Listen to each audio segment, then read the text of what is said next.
When I was in high school, my dad made a deal with our neighbor about lawn mowing.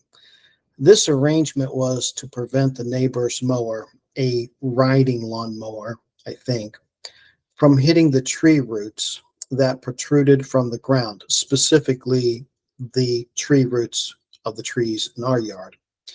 The arrangement was clearly to protect the roots. As part of the deal, I ended up mowing the neighbor's lawn.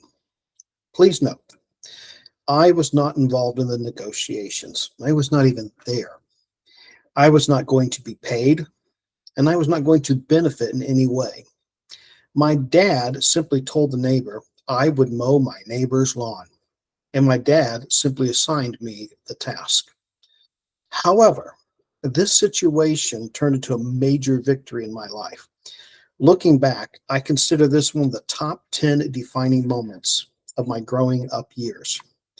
From a worldly, self centered perspective, it might seem like my dad wronged me. My youthful lack of wisdom tried to convince me of this as well.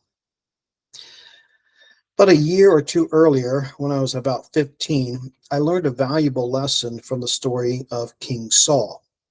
Though King Saul is often remembered as the bad guy, he started out as the good guy who obeyed his father's instructions to go find some missing animals.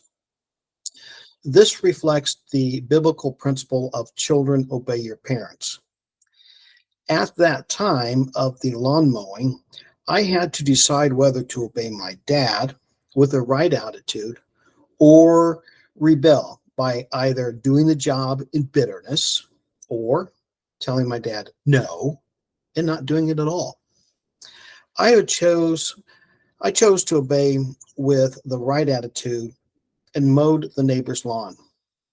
Over the decades, I believe the Lord has richly blessed me in this choice.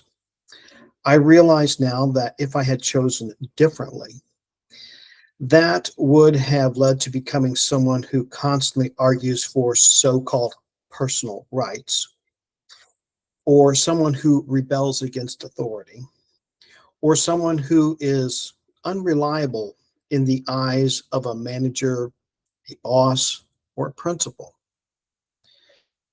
Reflecting on this experience nearly 40 years later, I see how internalizing a biblical principle taught to me and other biblical principles taught to me, whether it be by a pastor or Sunday school teacher, but those that were taught to me at First Baptist Church of Zionsville as a teenager greatly benefited me and spared me from many problems over the decades.